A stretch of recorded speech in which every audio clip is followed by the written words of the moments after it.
If you head southwest to the end of the continent, you get to the land of the great Noongar Nation. And if you head even more southwest, you will find yourself in the tribal area of the Minang people. This particular article extract is over 180 years old, printed in 1844, and it consists of a lengthy article on the Minang tribe. So what does it say? Firstly, where's the article from? It is from a British periodical called the Saturday Magazine. The Saturday Magazine was a weekly British periodical published from 1832 to 1844 by the Society for Promoting Christian Knowledge to educate the working classes. It commenced publication on July 7, 1832, in London, under the direction of the Committee of General Literature and Education appointed by the SPCK. This particular article concerning the Minang tribe, titled Recent Intelligence Respecting the Aborigines of King George's Sound, Western Australia, was published over 3 issues of the Saturday Magazine in Volume 25. It begins in issue number 776, dated August 3, 1844. The article is a compilation drawing directly from colonial reports and observations without original fieldwork by the magazine, with parts 1 and 2 attributed to J. Phillips, who served as governor of King George's Sound. Part 3 contains some further particulars on the authority of Mr. Scott Ninde, who was the medical attendant at the settlement from 1827 to 1829. The following is a brief summary of each of the 3 sections.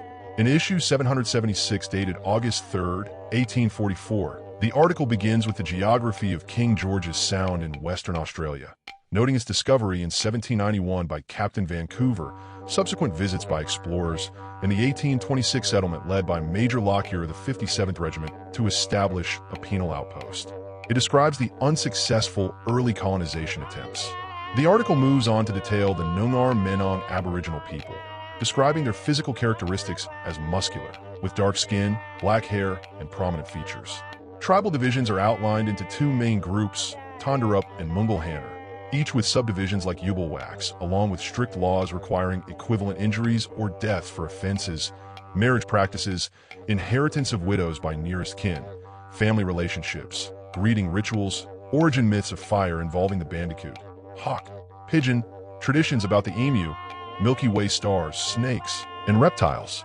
In issue 777, dated August 10, 1844, the article continues with hunting and fishing practices, using barbed spears propelled by throwing sticks called mira with such force that they prevent easy withdrawal from prey.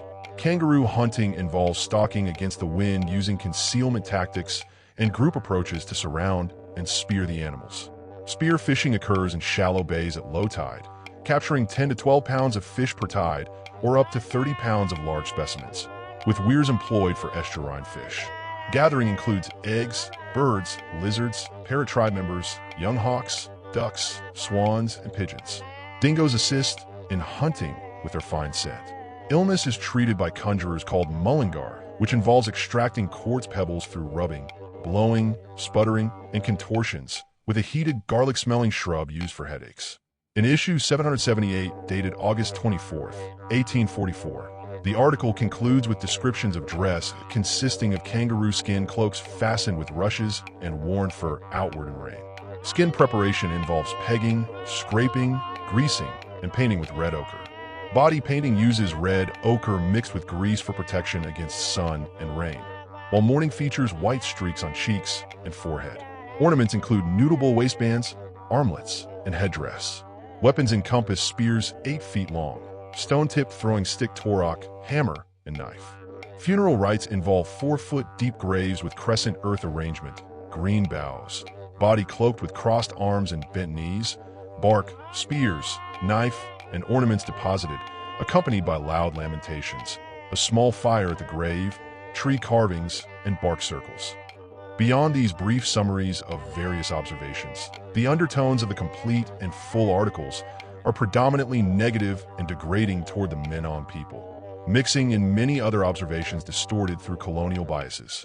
This is a relevant example of how bigotry, racism, and superiority towards Aboriginal people is in effect before those reading such articles immigrate to the land, arriving with negative preconceptions.